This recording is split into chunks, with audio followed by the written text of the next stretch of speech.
Bill, the day's finally arrived after I feel like it's been like months of us pushing this episode back. Matter of fact, I've got to cancel right now. Sorry. Yeah. Yeah. See A lot of ya. rescheduling. Peace. Just stringing you along over here. No big deal. That's why we do it. We keep the tension on Podcast Buddies. Just, you never know when the episode's really going to record. Yes, we're going to schedule it about 3 months sooner than it needs to be, and then we're just going to keep pushing it back and keep scheduling time on your calendar. But yeah, thanks for tagging along with us and joining us though, Bill. We appreciate it. Yeah, of course. Glad to be here. Yeah, My absolutely. second ever podcast, by the way. Nice. What was your first? Yeah. I did one with Dynamic Web a few weeks ago on That's the right. Okay, I importance saw that of, one. I didn't know that was your first. connecting CRM and ERP. Yeah. Right on. I think it went pretty well. Yeah, for sure. Yeah, you've been Mr. Podcast Guy lately. I forgot about that. Yeah. Fun stuff. Well, then you know the drill, I guess. I mean, do you want to lead us today? You want to just chat the whole time? We can stay silent. Yeah. I don't have a script. I don't even have an agenda. So licensing is like a third arm for you, though. So this will be fun. It's like, whatever. Here's licensing right here. Yeah, I mean, what's interesting is how much licensing activity there's been with Microsoft since just like October of last year. Since June, of this year. It's like, it's just like, it's never ending and always in flux.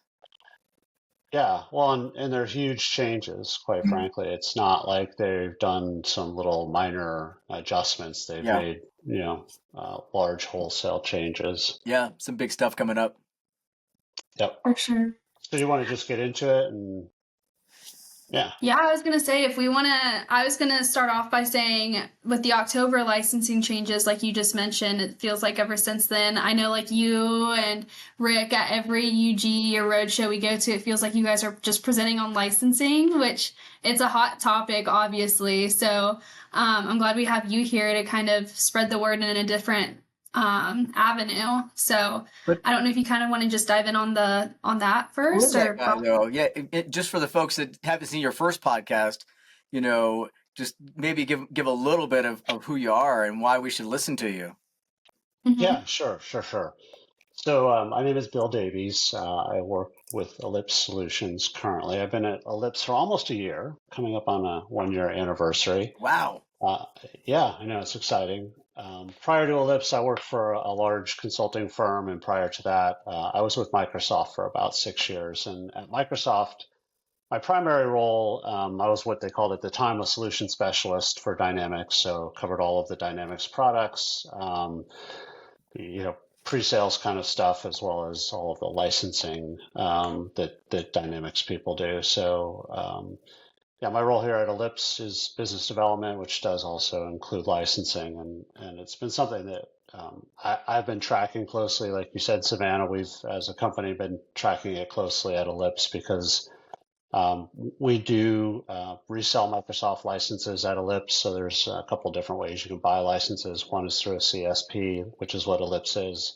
Gives us the ability to resell the licenses. So it's important when we're working with customers to make sure that they're buying the right kind of licenses. They're not buying too much license, they're not over licensing, but they're getting enough. And as we'll talk about, that's becoming even more important going forward with some of the licensing enforcement that's going to happen in the near future. Yeah, like you said, every meeting, event, virtual, non-virtual, seems to be stacked with licensing and people who are, not just partners, but other ISVs, end users. Everybody's trying to get a hold on what's coming up. So it'd be a nice little companion to have out there, and just just more information is always good on what's happening because it's forever fluid. Like October, Savannah, you mentioned, is not even the date anymore. It's been pushed to November, and even that's probably a loose date when it comes down to each individual business. So yeah, looking forward to hearing Bill's opinion on this and where we are. Yeah, so let's start with October of last year and just kind of touch on a couple of things that changed there. One, Microsoft had a rate increase from 180 to 210 on the full licenses. not surprising. It had been like 6 years since they raised prices. Um, Felt like it was a pretty fair adjustment that they made given kind of the cost of things and how inflation impacts everything. So no big deal there. They added a couple of new licenses, premium licenses for Dynamics, one for finance and one for supply chain that provides some additional functionality. That was, again, kind of a nice development, but not really earth-shattering. The big announcement from my perspective in October last year was this capacity-based licensing model that they're moving to. So historically, when you bought a Dynamics Finance and Operations license, and when they split the licenses up to finance and supply chain, um, it came with the purchase of the minimum amount of licenses, the 20 licenses, came with a production and a UAT environment. Microsoft just created those for you, and you use them. There was no additional cost associated with them, as it were. And then if you wanted additional sandbox environments, which almost everybody does, especially during development, but even after development to do performance testing or just kind of ongoing development work, those sandboxes could be either purchased through a license if you wanted to have them up and running 24 hours a day, 7 days a week, 365 days a year. You would just buy a license for a tier 2 sandbox or whatever you needed. Or you could spin them up through LCS into Azure and kind of pay as you go, turn them on and off, and use them as you needed them. So it was really those two options existed. So Microsoft is changing the way that administration of Dynamics works, and they're moving away from LCS and into Power Platform Admin Center. And we're already seeing some of that has already manifested. So you can spin up new Dynamics sandbox environments through Power Platform. You can administer users through Power Platform. And according to Microsoft, eventually what's going to happen is they're going to retire LCS and everything is going to be done in PPAC from an administration standpoint. So when they did that, they simultaneously started to move towards this consumption-based licensing. And the evidence of this is in the current user guides, where you can see that if you purchase a Dynamics license, an F&O license, or a finance and supply chain license, you get an allocation of database storage, 60 gigabytes just to start, and then 4 additional gigabytes for each license. So that storage is now being monitored just as it has been for the last several years with the CE licenses. And what's going to happen in the future is if you want to create a sandbox environment, you need to have some free available storage. So that allocation of storage, that's 60 plus 4 gigabytes each, you've got to have some of that available in order to create the environment. But of course, once you create the environment, you're also going to load up a whole bunch of data into it. So it's not just going to be 1 gigabyte, it's going to be however much gigabytes of total storage is required.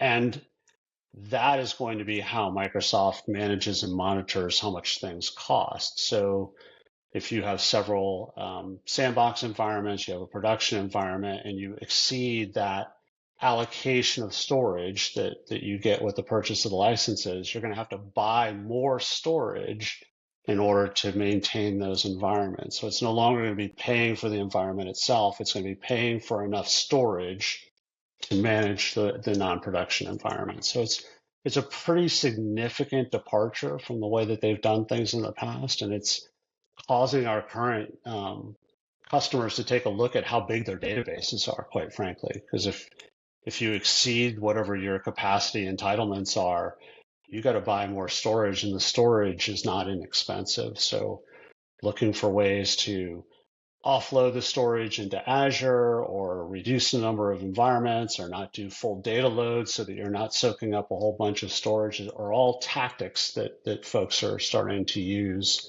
with this change that's happening. So let me stop for a minute and it's a let you huge guys. deal, coming from an IT management standpoint, growing up with, I had what you described, Bill, but on-premise, had a test environment, a production Right. environment, a development environment, another test environment. Sometimes the accounting department needed an environment that they had to have just for like closing purposes. Like, hey, we've got to have an environment that was as of this date and it can't be touched because we've got to do some stuff from an audit standpoint, whatever it is. But without good data practice, you get in trouble quickly. And so this, puts a big emphasis on really taking care and curating your data properly, archiving, like you said, regularly, having a good understanding of what you need and how to keep it, and what you need in your different database, like your different spin up types. Do you need a full set of data in dev? Sometimes, you think you might be able to get away with a short set, but then, you don't always get the dev and test results you might want before moving something into production. So, if you don't have the right set of data. So it does create a lot of complexity around how a company's going to manage this going forward. I mean, it puts a real emphasis on, your IT, your admin, your sysadmin folks doing a good job, structuring this out with the team. Yeah, absolutely. In the old days, what you're talking about, Bobby, you would be buying more servers for your internal, needs, and in the kind of the way that Microsoft is looking at it, they're going to be adding more servers, in the Right. cloud for you to be able to use, and they need to monetize that. And I think everything from a Microsoft standpoint is kind of moving towards that consumption-based model. It's following the kind of the path that Azure, has always been on. So Yeah. we'll see what that means. The original announcement for them to fully retire LCS, the expectation was that it would happen towards the end of this year. With all of these other changes that we're going to discuss in a moment, I don't know if that's still going to happen or not. There hasn't been any updates recently on when that move is actually going to fully, happen. So, Mm-hmm. we'll just keep an eye on that. Something definitely, if you are a customer, you should really be looking at the Power Platform Admin Center. There's a new screen in the Power Platform Admin Center where you can actually see how much database was allocated based on the licenses that you have and how much of that database is being consumed. And if you're obviously over on the allocation, then you should be thinking about strategies to reduce your data consumption to avoid that additional cost. So that was the first big thing, and I thought that's all we were going to kind of talk about this time, right? Because like you said, when we originally scheduled this podcast back a couple months ago, that's really what the topic of the day was oh, hey, Mhm. you got some rate increases, a couple new premium licenses, and the big wow was this consumption based model and unified administration in Power Platform Admin Center. And then in March, Microsoft came out and said, oh, hey, by the way, we're going to start enforcing license use rights in Dynamics 365. Like, wow. So most of you all know that Dynamics 365 in the cloud was really on the honor system for a lot of reasons, some of which had to do from the old AX model being concurrent user-based model, and Microsoft really didn't have the ability to kind of enforce the user rights Yeah. license. So as long as you had enough licenses, you could just, to get up and running, you could just add people willy-nilly, and didn't really matter whether they had a license or not. And, this was kind of a Wild West kind of situation. Yeah. Oh, I was gonna say, I guess it's a good thing that we were able to push this, that we pushed this back a little bit with that new announcement, because I feel like that's a huge piece of information that's very important for people to learn about and everything. And I know they pushed back the date already. I think maybe that's what you were talking about at the beginning of this, Bobby, is them pushing that back. So do you know what the dates are as of right now that are of importance for people? I think we're talking November of this year now. They just moved it 1 month for whatever reason. But, my opinion is this: if you're out there and you're seeing this and you're in the process of doing what Bill is suggesting, what probably everybody's suggesting, starting to look at this and right size it, get into PPAC, understand where your company is, that you need to work with your partner if that's who you're working through, or if you're working directly with Microsoft, if that's the relationship, get in, start figuring this out, and talk to them. There's leeway to be had. So it's not, you can push this around a little bit. There's leeway in the dates of enforcement. There's leeway in the cost to your organization talked to a number of people going through this and getting feedback on this. That there's like most things, there's going to be some hardline enforcement, but get in now and understand it and start carving out your path around this, because there is some ways for you to either extend if need be with Microsoft, so you're not having to enforce in November, to maybe get some price breaks depending on how you go about structuring the capacity piece. And like Bill said, they're going to be looking at enforcing this. So where you got away with some stragglers, folks in there, anybody active in the system is going to count as a team member license now, and they're going to right size that on you. So you got to start auditing this and understanding where your position is. Yeah, yeah, that's exactly right. And I wouldn't be surprised if they push back the true enforcement date from November 1st. They've already moved it once. Yeah, I it think, feels like that's their way. Typically enough people see issues. yeah, They're still having issues in PPAC with reporting, so people aren't trusting the data that's coming out. And once you have a data breach issue like that, like, hey, you're saying we had 100 people and here's the proof we only have 75. What's going on? And like, oh yeah, the report's wrong. Great. Well, now you've ruined this. So we're going to have to push the dates because of this. We've got to make sure this data is accurate. Otherwise, nobody's going to believe it, and it creates a big issue. yeah, that's absolutely right. So Microsoft released some new reports. You have to be on version 43, 10.0.43 in order to see those reports in preview. So if you're on that version, you can enable the preview version of the reports and start looking at them. If not, when 10.0.44 drops and you upgrade to that version, it'll be GA. The reports will be GA. And there's 5 new reports that Microsoft is promising will provide accurate information on licensing. As you were kind of alluding to, Bobby, historically the reports coming out of F&O or through LCS have been fraught with errors, and there's been problems.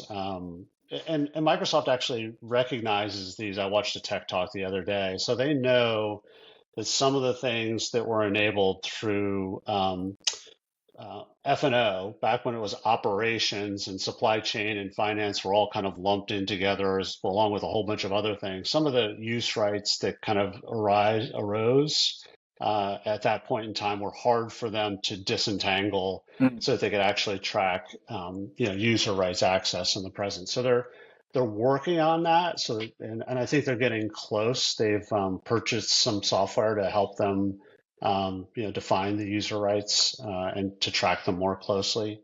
So what I've seen of the new reporting is that it's going to be a lot better, and you're going to be able to see, here's the user, here's the type of license they need, and here's the reasons why they need those licenses. Yeah. The number of entry points, the number of roles, the number of permissions that they have, and you'll be able to actually go in and identify users who might be eligible or likely candidate to be moved down to an activity license or even a team member license, and vice versa. So it feels like they're moving in the right direction.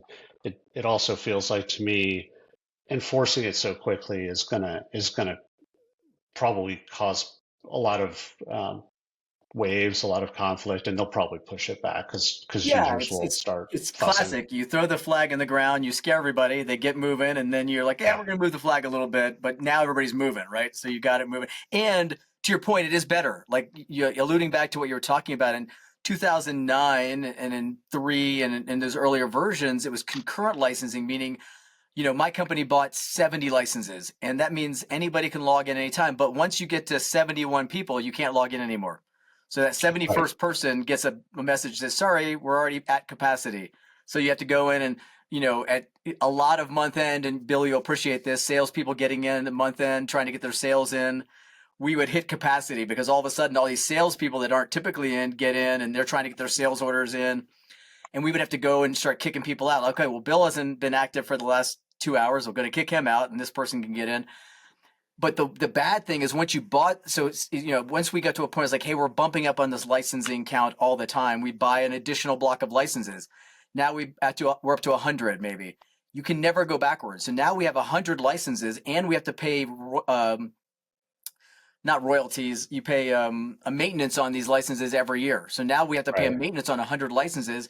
And if we all of a sudden lose employees or scale back, we still have to pay that 100 license. So there's no, you can never right size again. You can always go up and never backwards on that old model. So this truly is trying to get better for everybody. I think trying to be fair to the usage and trying to be fair and give some, give back some flexibility to the end user as well. Kind of putting that out there for people who haven't, maybe didn't understand how it worked before and are just kind of feeling the pain of what's happening now.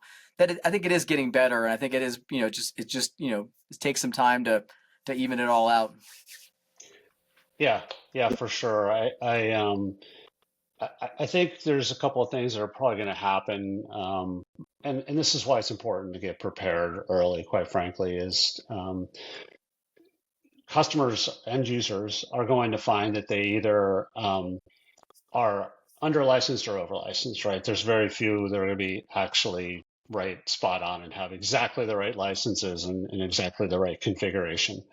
So what we're recommending is, first of all, go through your user population and define your active users, right? Chances are there's folks that, because you weren't getting charged for licenses, there's just folks you never took out of the system. Like there was really no strong reason to remove somebody other than maybe a security reason or something like that. So what we're finding is customers have a lot of users who are no longer employed or no longer using the system who don't need access. So first of all, get a good list, an accurate list of your actual user population, and then indicate, the title, their role, and some of their job duties, just a few bullet points, so that you can group these together. Obviously, you're going to have groups of users who all do the same kinds of things.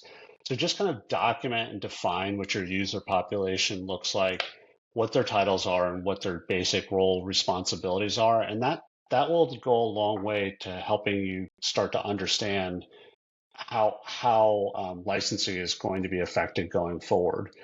When you get these new reports, so get ready and take the .44 upgrade so that you can get access to these reports. So when you get access to the reports, then you can go through and start to look at these users and say, hey, here's a user that has a full license. Is there an opportunity for potentially maybe to move them to an activity license? And the report will give you that level of granularity to say, here are the 2 or 3 things maybe the person is doing, the quote unquote entry points that are forcing them or causing them to need this full user license.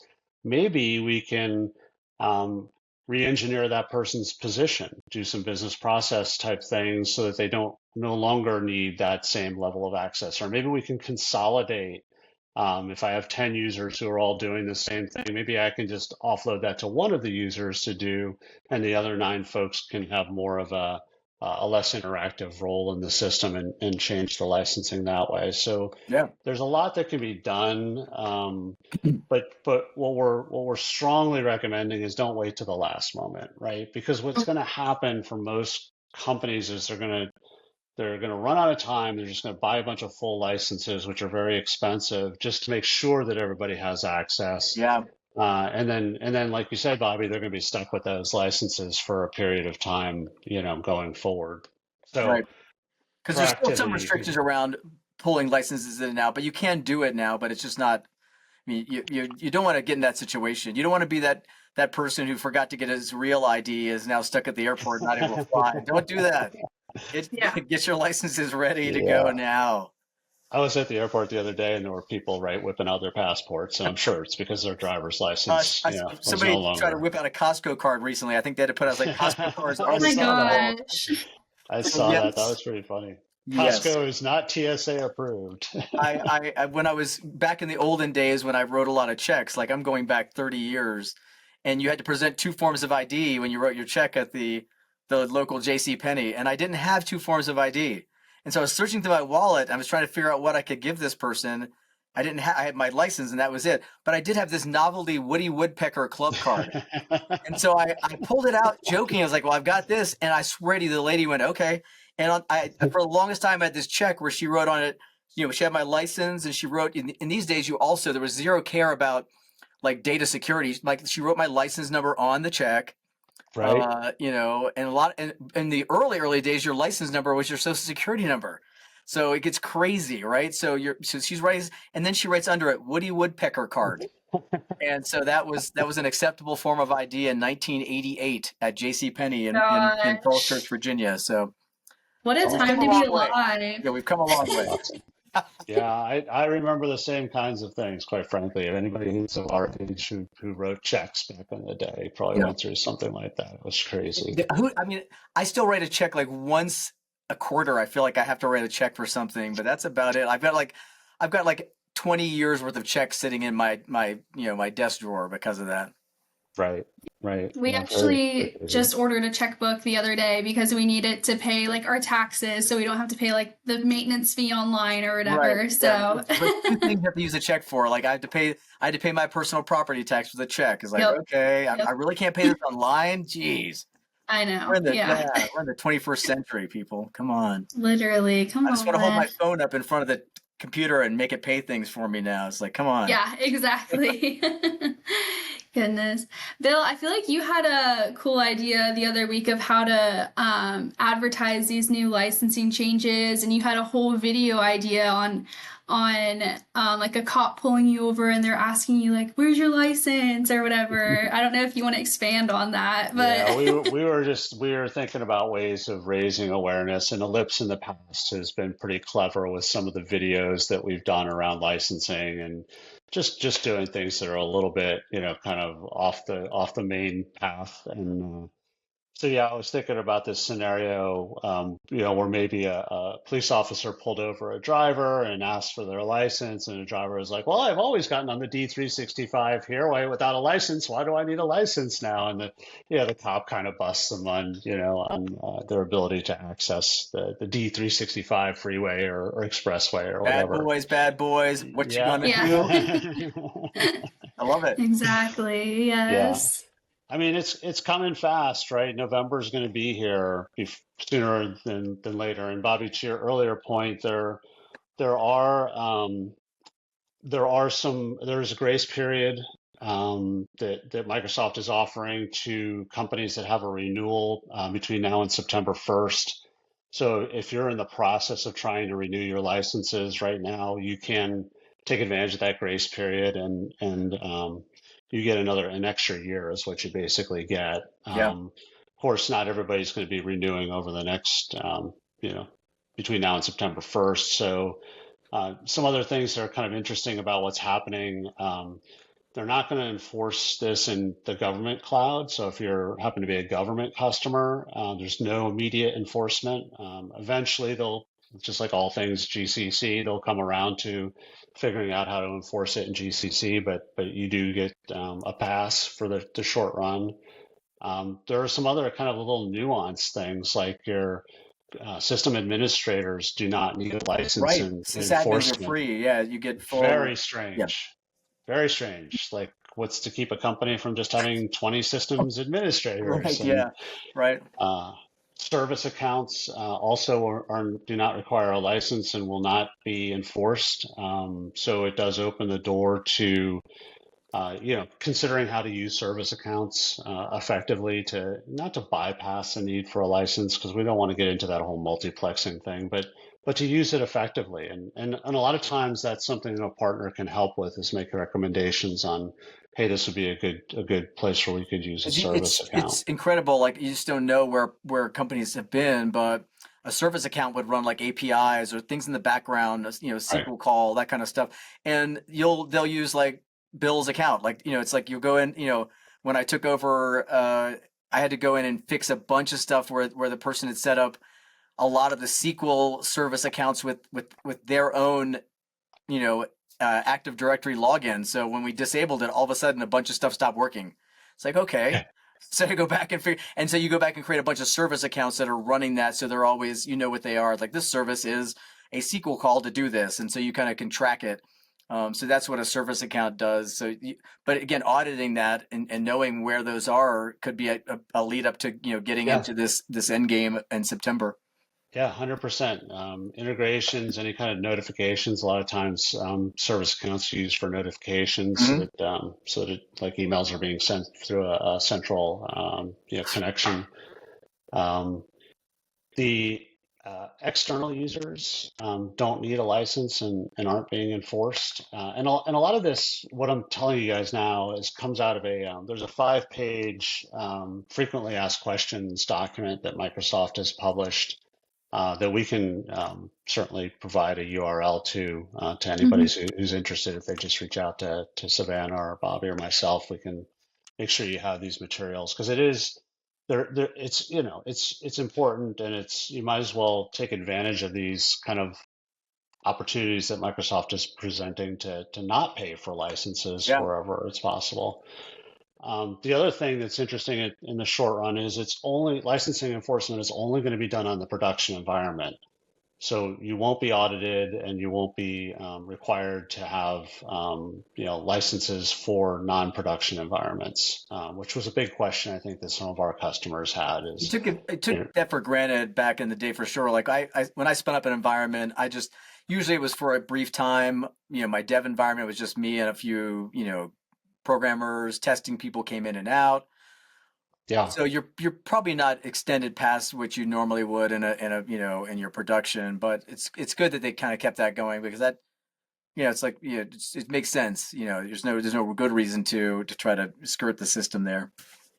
yeah. And I think for those customers who are using a partner, not having to pay for the partner to do development work, makes a lot of sense as well. So Yep. just kind of compartmentalizing the licenses a little bit.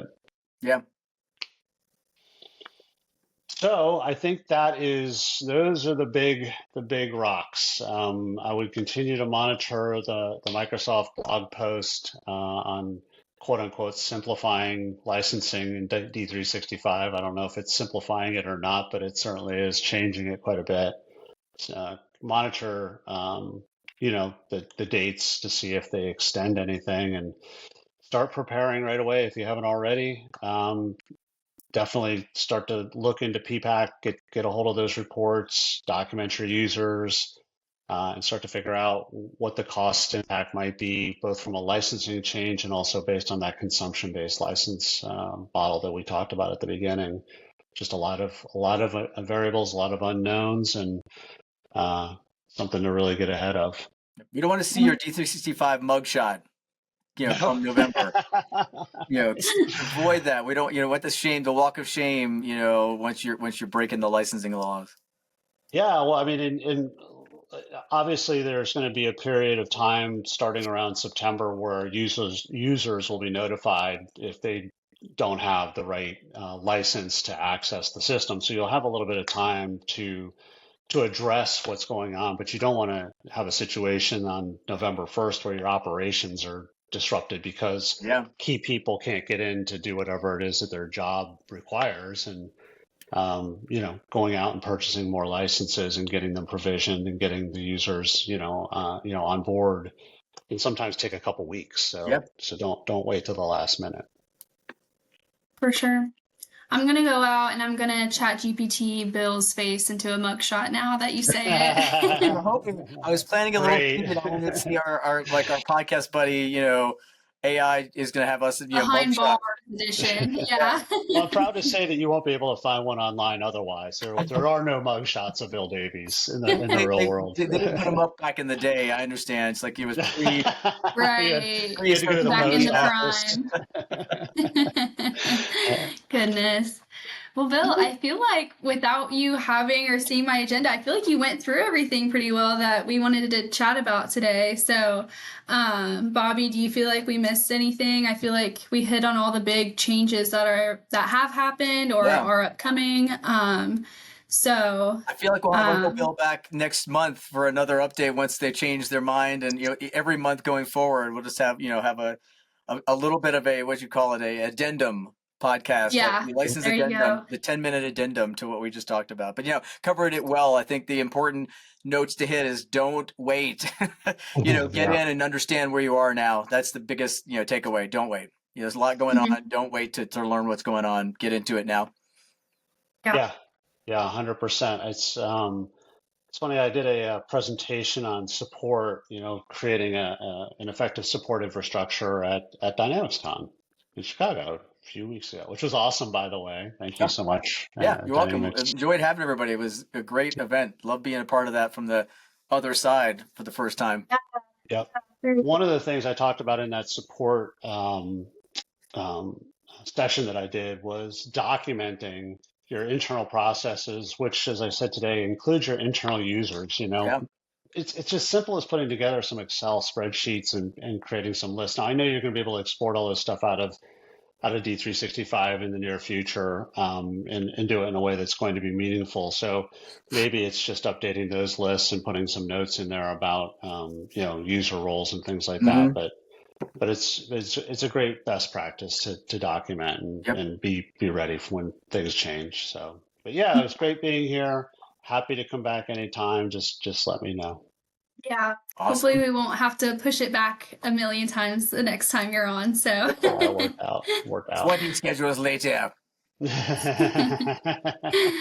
a little SpongeBob. Yeah.